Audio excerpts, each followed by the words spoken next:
तो नमस्कार दोस्तों, मैं विकास वर्मा आप सभी का कुलदीप इंडिया चैनल पर स्वागत करता हूं। और अपन इससे पहले 4 पेपरों का कंप्लीट सॉल्यूशन कर चुके हैं। ठीक है, ये अपना 5वां पेपर का सेकंड पार्ट है। तो आइए देखते हैं क्वेश्चन नंबर 45। SF6 का प्रावैद्युतिक सामर्थ्य। तो बताइए SF6 का प्रावैद्युतिक सामर्थ्य जो होता है, ऑप्शन दे रखे हैं। वायुमंडलीय दाब पर वायु से कम होता है, तेल परिपथ वियोजक में प्रयुक्त तेल से कम होता है, तेल परिपथ वियोजक में प्रयुक्त तेल से अधिक होता है, या कम दाब पर अधिक और उस दाब पर कम होता है, या इकाई के बराबर होता है। बताइए इसका राइट आंसर क्या होगा। SF6 बात करें SF6 की, तो इसका यूज अपन 132 kV से अधिक वोल्टेज के लिए करते हैं। ठीक है, और 765 kV तक कर सकते हैं। ठीक है, तो अभी इस क्वेश्चन का राइट आंसर हो जाएगा यहाँ पे बी, यानी कि तेल परिपथ वियोजक में प्रयुक्त तेल से कम होता है। इसका जो डाइलेक्ट्रिक स्ट्रेंथ होता है वो तेल परिपथ वियोजक में प्रयुक्त तेल से कम होता है। ठीक है, चलो नेक्स्ट क्वेश्चन देख लेते हैं। परिपथ वियोजक में सामान्य रूप से कब कार्य करता है। तो बताइए, जो सर्किट ब्रेकर होता है ये कब कार्य करता है। ऑप्शन आपके सामने है। स्विच को ऑन किए जाने पर, लाइन को जांचे जाने की आवश्यकता होने पर, स्विच की आपूर्ति की आवश्यकता होने पर, या लाइन में त्रुटि होने पर। तो बताइए सर्किट ब्रेकर कब कार्य करता है।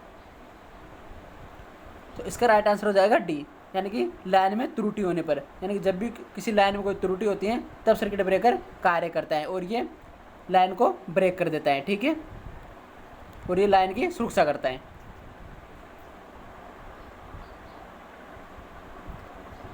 नेक्स्ट क्वेश्चन देखिए, मोटर परिपथ में फ्यूज क्या प्रदान करता है। तो बताइए मोटर परिपथ में फ्यूज का क्या कार्य होता है। आरंभिक धारा को सीमित करना, लघु परिपथ संरक्षण, ओपन सर्किट संरक्षण, या यांत्रिक सपोर्ट, या कम वोल्टेज। बताइए इसका राइट आंसर क्या हो जाएगा। तो इसका राइट आंसर हो जाएगा बी, यानी कि शॉर्ट सर्किट से प्रोटेक्शन देता है ये मोटर में। ठीक है, इसका आंसर आप यहाँ से देख सकते हो बी। ठीक है, चलो नेक्स्ट क्वेश्चन देख लेते हैं। परिपथ वियोजक में यानी कि सर्किट ब्रेकर में जो आर्किंग कॉन्टैक्ट बने होते हैं वो किसके बने हुए होते हैं। तो ये क्वेश्चन तो मैं 2-3 बार करवा चुका हूँ आपको पहले वाले पेपरों में। ठीक है, तो इसका तो एक्सप्लेन करने की जरूरत है ही नहीं। इसका राइट आंसर हो जाएगा तांबा टंगस्टन मिश्र धातु। ठीक है, नेक्स्ट क्वेश्चन देख लेते हैं। महो रिले किसके लिए प्रयुक्त किए जाते हैं। तो बताइए जो महो जो रिले होती है वो किसके लिए प्रयुक्त की जाती है। ऑप्शन आपके सामने है। Rectifier, circuit breaker, transmission lines, feeders, या डायोड। तो बताइए, तो महो रिले जो होती है ये ट्रांसमिशन लाइन के लिए यूज की जाती है। तो ट्रांसमिशन लाइन में कौन सी वाली, लॉन्ग ट्रांसमिशन लाइन। ठीक है, अगर बात करें इम्पीडेंस रिले, एक तो महो रिले हो जाता है, एक हो जाता है इम्पीडेंस रिले। ठीक है, तो इम्पीडेंस जो रिले होती हैं ये मीडियम ट्रांसमिशन लाइन के लिए यूज करते हैं। इसके अलावा एक और होती है रिएक्टेंस रिले, तो वो शॉर्ट ट्रांसमिशन लाइन के लिए यूज करते हैं। ठीक है, चलो नेक्स्ट क्वेश्चन देख लेते हैं। Question number 50। अधिकांश फ्यूज धारा के किस प्रभाव के कारण संचालित होते हैं। तो बताइए तो फ्यूज जो होते हैं वो धारा के किस प्रभाव पर कार्य करते हैं। ऑप्शन है तापक, चुंबकीय, स्थिर विद्युतीय, विद्युत चुंबकीय। बताइए क्या होगा इसका राइट आंसर। तो इसका राइट आंसर हो जाएगा तापक। तो यानी फ्यूज जो होता है वो हीट के इफेक्ट पर कार्य करता है। ठीक है, नेक्स्ट क्वेश्चन देख लेते हैं। श्रेणी मोटर के संबंध में निम्न में से कौन सा कथन सत्य है। तो बताइए तो सीरीज जो मोटर होती है उसके संबंध में कौन सा कथन सत्य है। ठीक है, ए ऑप्शन ये बिना भार के सहजता से चल सकती हैं। बी ऑप्शन इसका बला गुण खराब होता है। सी ऑप्शन इसकी चाल लगभग नियत होती है। डी ऑप्शन इसकी फील्ड वाइंडिंग में कम संख्या में मोटे टर्न होते हैं, या फिर सभी। तो बताइए क्या होगा इसका राइट आंसर। बात करें सीरीज मोटर, तो जो सीरीज जो मोटर होती हैं इसकी स्पीड जो होती है वो नो लोड पर बहुत हाई होती है। ठीक है, बात करें इसके स्टार्टिंग टॉर्क की तो वह वेरी हाई होता है, और इसकी स्पीड जो होती है वो कांस्टेंट नहीं होती है, वो लोड के हिसाब से चेंज होती रहती है। ठीक है, तो इसका राइट आंसर हो जाएगा यहाँ से डी, यानी इसकी जो फील्ड वाइंडिंग होती हैं वो मोटे तार और कम टर्नों की होती हैं। ठीक है, चलो नेक्स्ट क्वेश्चन देख लेते हैं। इसका आंसर आप यहाँ से देख सकते हो 51 में डी। ठीक है, नेक्स्ट क्वेश्चन देख लेते हैं। इलेक्ट्रिक ट्रेन पहाड़ी से नीचे उतरते समय डीसी मोटर किस रूप में कार्य करती है। तो बताइए तो डीसी मोटर जो होती है वो पहाड़ी से नीचे उतरते समय किस रूप में कार्य करती हैं। ऑप्शन आपके सामने। DC series motor, DC shunt motor, DC series generator, DC shunt generator या डीसी यौगिक मोटर। तो बताइए क्या होगा इसका राइट आंसर। तो जब डीसी जो मोटर होती है वो जब पहाड़ी से नीचे उतरती है तो वो एक जनरेटर के रूप में कार्य करती है। और कौन सा जनरेटर? DC series generator. ठीक है, चलो नेक्स्ट क्वेश्चन देख लेते हैं। न्यूट्रल भूसंपरण का क्या लाभ है, यानी कि अपन जो न्यूट्रल की जो अर्थिंग करते हैं तो उसका क्या एक लाभ होता है। तो बताइए क्या लाभ है न्यूट्रल को अर्थिंग करने का।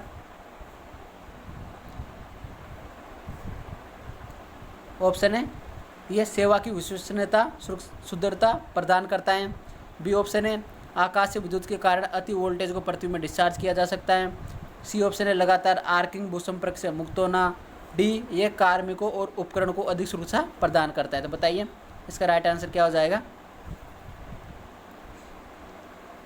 तो इसका राइट आंसर हो जाएगा सभी, यानी कि अपन जो न्यूट्रल की जो अर्थिंग करते हैं तो उससे अपन को ये सभी लाभ प्राप्त होते हैं। ठीक है, चलो नेक्स्ट क्वेश्चन देख लेते हैं।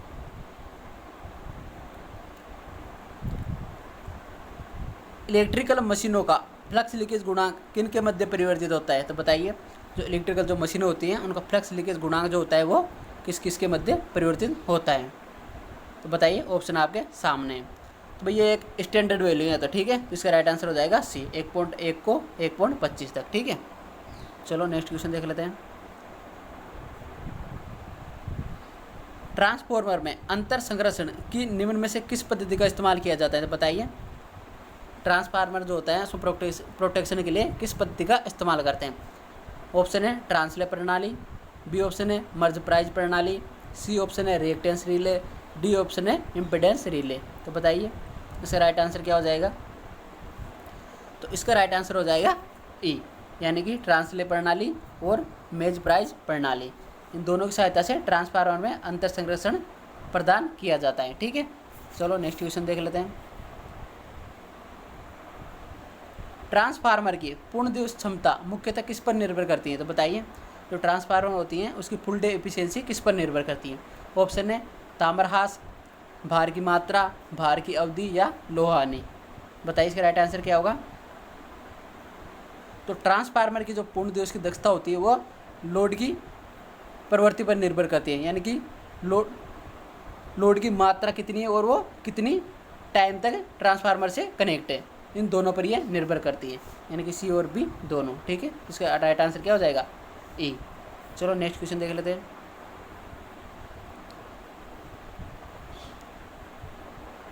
द्विधातु स्ट्रिप में भिन्न युक्त दो धातु की स्ट्रिप्स होती हैं। तो बताइए जो बायोमेटलिक जो स्ट्रिप होती है उसमें भिन्न युक्त दो धातु की स्ट्रिप्स होती हैं। तो बताइए उसमें विसरणशीलता, उसमें चालकता, विशिष्ट ऊष्मा या उसमें प्रसार का गुणांक या voltage rating.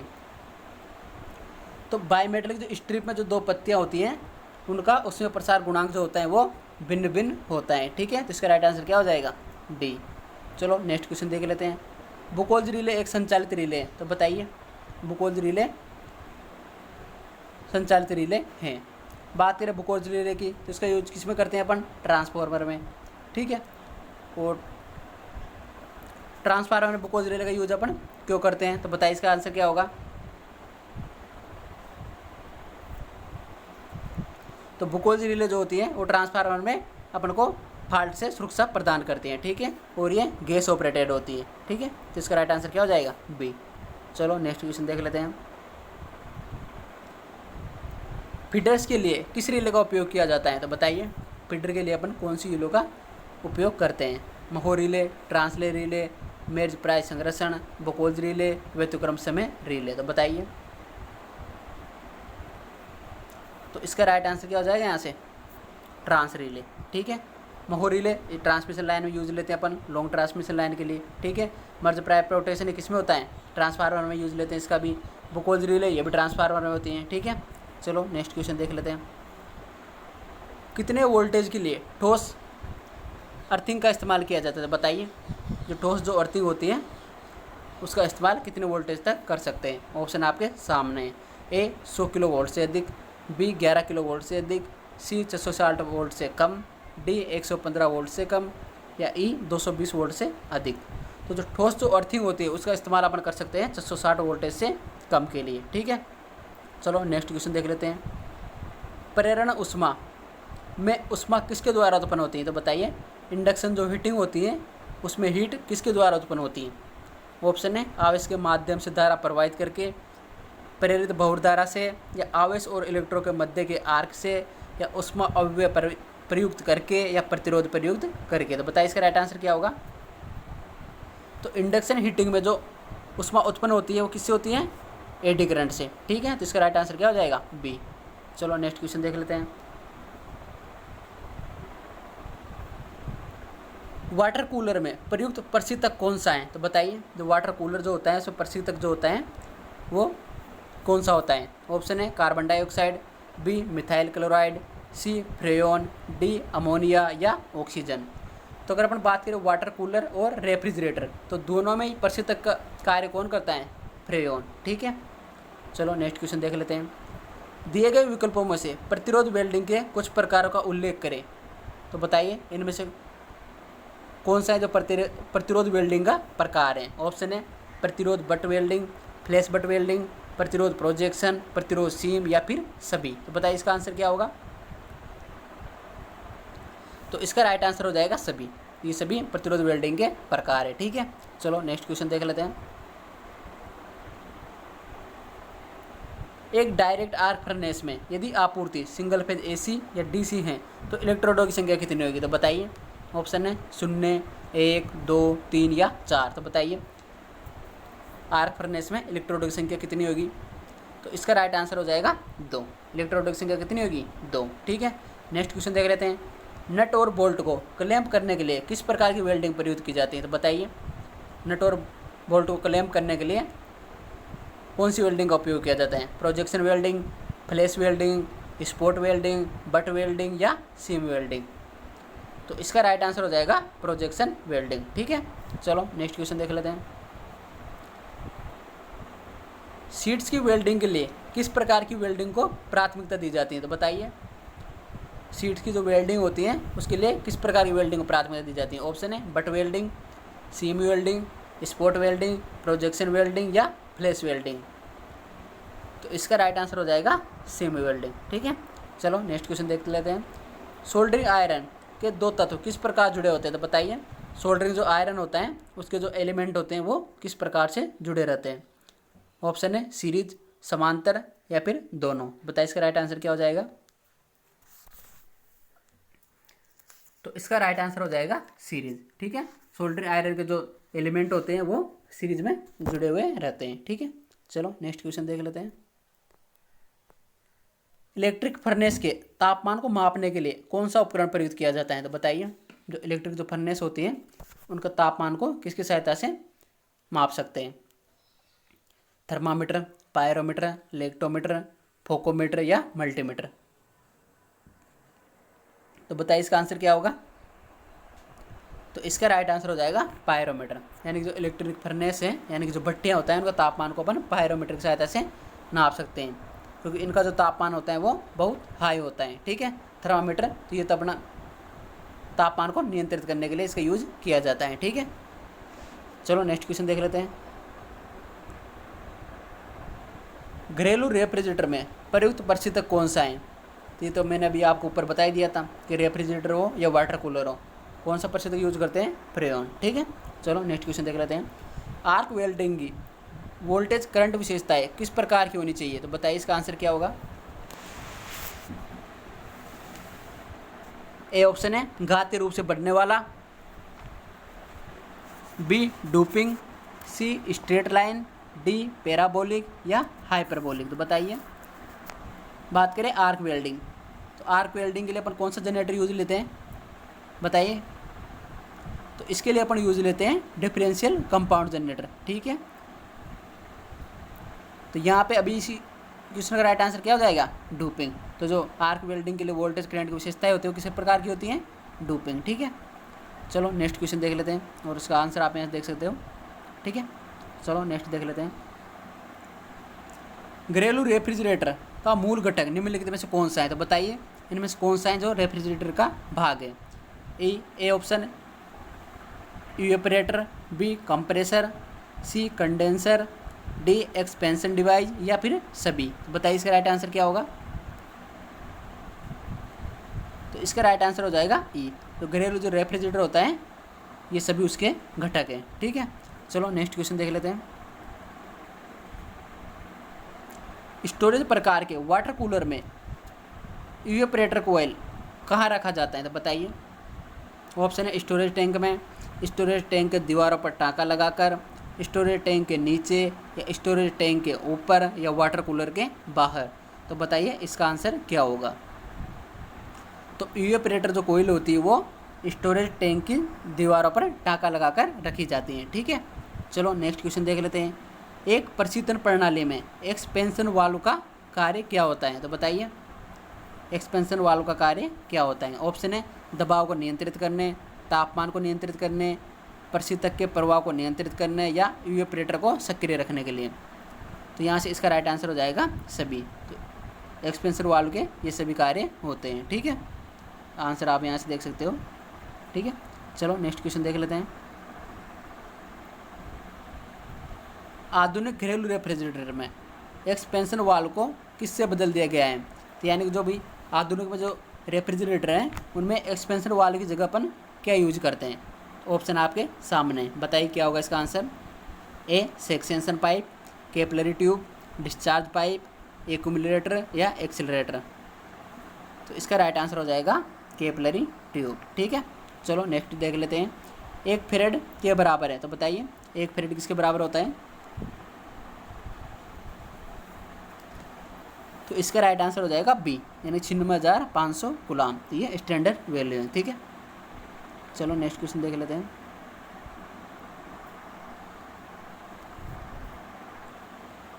Electric arc furnace में प्रयुक्त इलेक्ट्रोड कौन सा है, तो बताइए जो अपन इलेक्ट्रिक आर्क फर्नेस में जो इलेक्ट्रोड यूज लेते हैं वो कौन सा है। कॉपर का, एल्यूमिनियम का, कार्बन का, आयरन का, या रजत यानी कि चांदी का। तो बताइए इसका राइट आंसर क्या होगा। तो इसका राइट आंसर हो जाएगा कार्बन का, ठीक है। इलेक्ट्रिक आर्क फर्नेस में जो अपन इलेक्ट्रोड यूज लेते हैं वो किसका होता है, कार्बन का, ठीक है। चलो नेक्स्ट क्वेश्चन देख लेते हैं। विद्युत की विशिष्ट ऊष्मा के रूप में निम्नलिखित में से किसे जाना जाता है, तो बताइए विद्युत की विशिष्ट ऊष्मा के रूप में किसे जाना जाता है। ऑप्शन दिए गए थॉम्सन प्रभाव, पेल्टियर प्रभाव, सीबेक प्रभाव, या एंटीना प्रभाव। तो बताइए इसका राइट आंसर क्या होगा। तो इसका राइट आंसर हो जाएगा ए। तो विद्युत की विशिष्ट ऊष्मा के रूप में थॉम्सन इफेक्ट को जाना जाता है, ठीक है। बात करें सीबेक इफेक्ट, तो ये क्या होता है। जब दो असमान धातुओं की तारों की संधि को गर्म करते हैं तो परिपथ में धारा प्रवाहित होती है, ठीक है। उसे क्या कहते हैं, सीबेक इफेक्ट। और जो थर्मोकपल होता है वो इसी सिद्धांत पर कार्य करता है, सीबेक पर, ठीक है। और ये पेल्टियर प्रभाव, तो ये सीबेक का विपरीत होता है, ठीक है। चलो नेक्स्ट क्वेश्चन देख लेते हैं। जब लेड एसिड बैटरी पूरी तरह चार्ज की स्थिति में होती है तो इसकी धनात्मक प्लेटों का रंग कैसा होता है, तो बताइए। तो लेड एसिड जो बैटरी होती है जब ये फुल चार्ज होती है तो इसकी धनात्मक प्लेटों का रंग कैसा होता है। ऑप्शन है हरा, गहरा ग्रे, गहरा भूरा, नीला, या लाल। तो इसका राइट आंसर हो जाएगा गहरा भूरा, ठीक है। अगर बात करें नेगेटिव प्लेटों की तो वो किसकी होती है, ग्रे यानी कि स्लेटी, ठीक है। बात करें पॉजिटिव प्लेटें किसकी बनी हुई होती हैं, तो वो होती हैं PbO2 की यानी कि लेड पर ऑक्साइड की। बात करें नेगेटिव प्लेटों की तो वो बनी हुई होती हैं Pb की यानी कि लेड की। और डिस्चार्जिंग की कंडीशन में पॉजिटिव और नेगेटिव प्लेटों का रंग कौन सा होता है, तो होता है सफ़ेद, ठीक है। चलो नेक्स्ट क्वेश्चन देख लेते हैं। एम्पेयर किसकी इकाई है, तो ये तो भाई बहुत ही सिंपल क्वेश्चन है, ठीक है। इसका राइट आंसर क्या हो जाएगा, करंट, ठीक है। नेक्स्ट क्वेश्चन देख लेते हैं। इलेक्ट्रोप्लेटिंग किस सिद्धांत पर काम करती है, तो बताइए। इलेक्ट्रोप्लेटिंग जो होती है वो कौन से सिद्धांत पर कार्य करती है। फैराडे के विद्युत चुम्बकीय प्रेरण का नियम, फैराडे का विद्युत अपघटन का नियम, या ऊष्मा के संघर्षण का नियम, या रासायनिक ऊष्मा के संघर्षण का नियम, या किरचॉफ का नियम। तो बताइए इसका राइट आंसर क्या होगा। तो इसका राइट आंसर आ जाएगा फैराडे का विद्युत अपघटन का नियम, ठीक है। ये इलेक्ट्रोप्लेटिंग इसी सिद्धांत पर कार्य करता है। अब फैराडे ने दो नियम दिए थे विद्युत अपघटन के, कौन कौन सा। पहला, तो पहले नियम के अनुसार होता है द्रव्यमान जो होता है वो विद्युत की मात्रा के समानुपाती होता है। ठीक है, बात करें दूसरे नियम की तो उसके अनुसार जो होता है द्रव्यमान, पदार्थ का जो द्रव्यमान होता है वो रासायनिक तुल्यांक के समानुपाती होते हैं। ठीक है, ये दोनों नियम ध्यान रखना। चलो नेक्स्ट क्वेश्चन देख लेते हैं। इलेक्ट्रोप्लेटिंग के लिए बफिंग मशीन की गति क्या होनी चाहिए? तो बताइए, जो इलेक्ट्रोप्लेटिंग जो मशीन होती है तो उस बफिंग मशीन जो होती है उसकी गति क्या होनी चाहिए? ऑप्शन है कम, उच्च या मध्यम। तो इसका राइट आंसर हो जाएगा उच्च। ठीक है, नेक्स्ट देख लेते हैं। एक इलेक्ट्रोलाइट में विद्युत प्रवाह के माध्यम से प्रवाहित होता है। तो बताइए, जो इलेक्ट्रोलाइट जो होता है उसमें विद्युत का प्रवाह किसके माध्यम से प्रवाहित होता है? ऑप्शन है इलेक्ट्रॉन, परमाणु, धनात्मक और ऋणात्मक आयन, अणु और नाभिक। तो बताइए, तो इसका राइट आंसर हो जाएगा आयन्स, यानी कि धनात्मक और ऋणात्मक जो आयन होते हैं उनके कारण इलेक्ट्रोलाइट में करंट का प्रवाह होता है। ठीक है, बात करें अगर सेमीकंडक्टर तो उसमें जो होता है विद्युत का प्रवाह किसके कारण होता है? इलेक्ट्रॉन और होल्स के कारण। ठीक है, चलो नेक्स्ट क्वेश्चन देख लेते हैं। निकल प्लेटिंग के लिए एनोड किसका बना होता है? तो बताइए, निकल क्रोमियम, शुद्ध निकल, निकल का हाइड्रेट स्वरूप, निकल आयरन या कोबाल्ट। तो जो निकल जो प्लेटिंग होती है उसके लिए जो एनोड होता है वो शुद्ध निकल का बना रहता है। ठीक है, राइट आंसर क्या हो जाएगा इसका? बी। नेक्स्ट देख लेते हैं। शुरुआत में कौन से उपकरण को उच्च वोल्टेज की आवश्यकता होती है? तो बताइए, स्टार्टिंग में कौन सा उपकरण है जिसको हाई वोल्टेज की आवश्यकता होती है? ऑप्शन है switch gear, under voltage relay, Petersen coil या लाइटनिंग अरेस्टर। तो बताइए इसका राइट आंसर क्या होगा? तो इसका राइट आंसर हो जाएगा लाइटनिंग अरेस्टर, यानी कि त्वरित चालक। तो इसको जो होती है स्टार्टिंग में उच्च वोल्टेज की आवश्यकता होती है, और ये किसका बना हुआ होता है? कॉपर का। ठीक है, नेक्स्ट क्वेश्चन देख लेते हैं। आयनीकरण गेज के मापन के लिए प्रयुक्त उपकरण होता है? बताइए, आयनीकरण जो गेज होता है वो किसके मापन के लिए उपयोग किया जाता है? निम्न दाब, उच्च दाब, मध्यम दाब। बताइए क्या होगा इसका राइट आंसर? तो इसका राइट आंसर हो जाएगा अत्यंत निम्न दाब। ठीक है, नेक्स्ट देख लेते हैं। नाइक्रोम तार का गलनांक होता है? तो बताइए, जो नाइक्रोम जो तार होता है वो उसका गलनांक कितना होता है? बात करें नाइक्रोम की तो ये किसका मिश्रित रूप होता है? इसमें होता है निकिल और क्रोमियम। ठीक है, तो इसका राइट आंसर हो जाएगा अभी 1400 डिग्री सेल्सियस। ठीक है, नेक्स्ट देख लेते हैं। 1000 वाट का हीटर 2 घंटे चलाए जाने पर कितनी यूनिट बिजली का उपभोग करेगा? तो बताइए, कोई 1000 वाट का हीटर है उसको 2 घंटे तक चलाया गया तो वो कितनी बिजली खपत करेगा? तो बिजली खपत, तो इसका फॉर्मूला कौन सा है? किलो वाट हावर अपॉन 1000। ठीक है, तो अपने को वाट कितना दे रखा है? 1000, और टाइम कितना दे रखा है? 2 घंटे अपॉन 1000। ठीक है, 1000 से 1000 गया, कितना आ गया? 2 यूनिट। ठीक है, तो इसका राइट आंसर क्या हो जाएगा? 2 यूनिट, यानी कि बी। ठीक है, नेक्स्ट देख लेते हैं। जब कोई विद्युत आवेश बल का अनुभव करता है तो एक होता है? तो बताइए क्या होगा इसका राइट आंसर?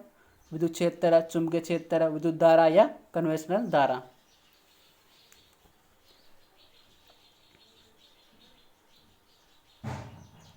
जब कोई विद्युत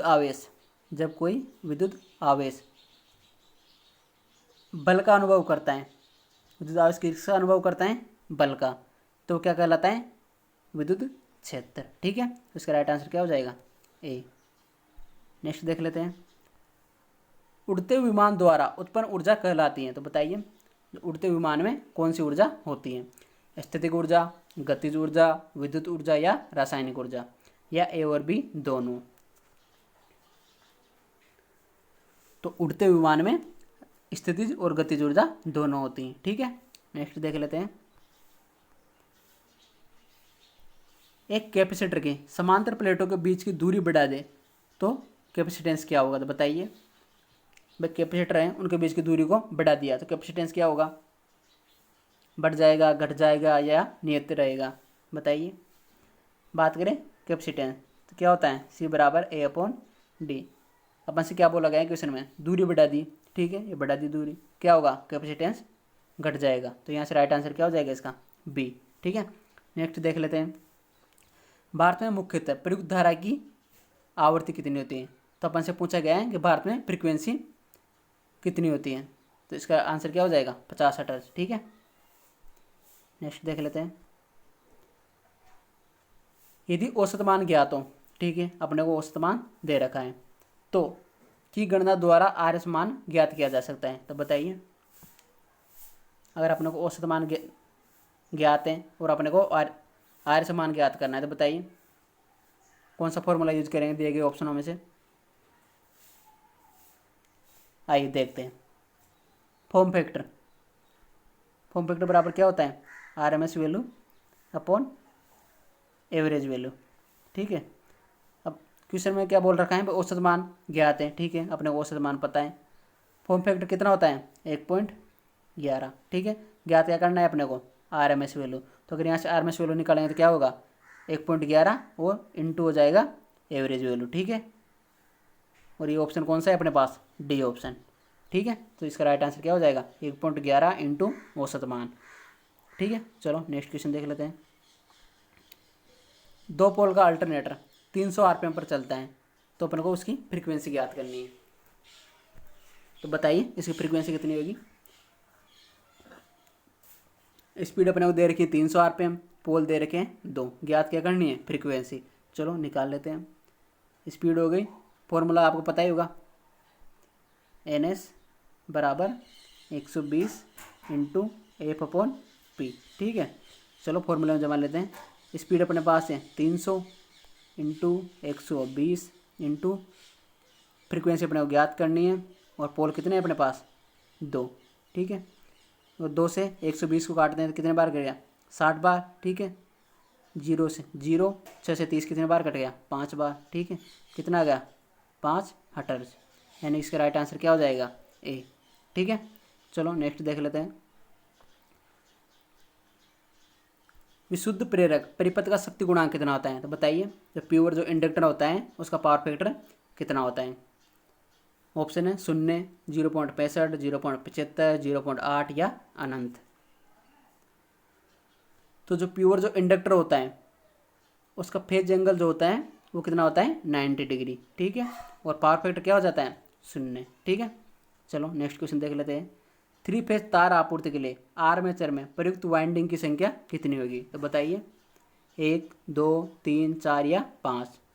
3 फेज आपूर्ति, 3 फेज आपूर्ति के लिए आर्मेचर में वाइंडिंग संख्या भी कितनी होगी 3। ठीक है, नेक्स्ट क्वेश्चन देख लेते हैं। 2 फेज मोटर एक मोटर होती है, तो बताइए जो डबल फेज मोटर होती है वो कौन सी होती है, सेल्फ स्टार्ट होती हैं या नॉन सेल्फ स्टार्ट होती हैं। तो बताइए इसका राइट आंसर क्या होगा। 2 फेज जो मोटर होती है वो सेल्फ स्टार्ट होती है, क्योंकि उसमें रोटेटिंग मैग्नेटिक फील्ड बनता है। ठीक है, चलो नेक्स्ट क्वेश्चन देख लेते हैं। गार्ड रिंग का प्रमुख प्रयोजन क्या है। तो बताइए गार्ड रिंग जो करते हैं अपन वो किस लिए करते हैं। ऑप्शन है निचली यूनिटों पर विद्युत तनाव कम करना, या निचली यूनिटों का अर्थ कैपेसिटेंस बढ़ाना, पारेषण लाइन हानि कम करना, या दक्षता कम करना, या शक्ति गुणांक बढ़ाना। तो बताइए इसका राइट आंसर क्या होगा। तो इसका राइट आंसर हो जाएगा ए, निचली यूनिटों पर विद्युत तनाव कम करना। बात करें गार्ड रिंग की, तो जो ट्रांसमिशन लाइनों में जो सबसे निचला कंडक्टर होता है तो उसके पास जो डिस्क होती है उस पर वोल्टेज का स्ट्रेस सबसे अधिक होता है। ठीक है, तो उस स्ट्रेस को कम करने के लिए अपन किसका यूज करते हैं गार्ड रिंग का। ठीक है, तो इसका राइट आंसर हो जाएगा निचली यूनिटों पर विद्युत तनाव कम करने के लिए। ठीक है, और गार्ड रिंग के कारण डिस्क की एफिशिएंसी भी बढ़ जाती है। ठीक है, चलो नेक्स्ट क्वेश्चन देख लेते हैं।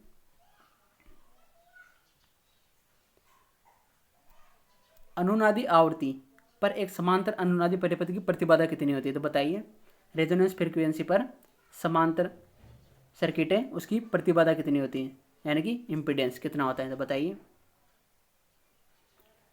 अधिकतम, न्यूनतम, शून्य या इकाई। तो समांतर परिपथ में इम्पीडेंस का मान जो होता है वो अधिकतम होता है, और बात करें करंट की तो वह न्यूनतम होता है। ठीक है,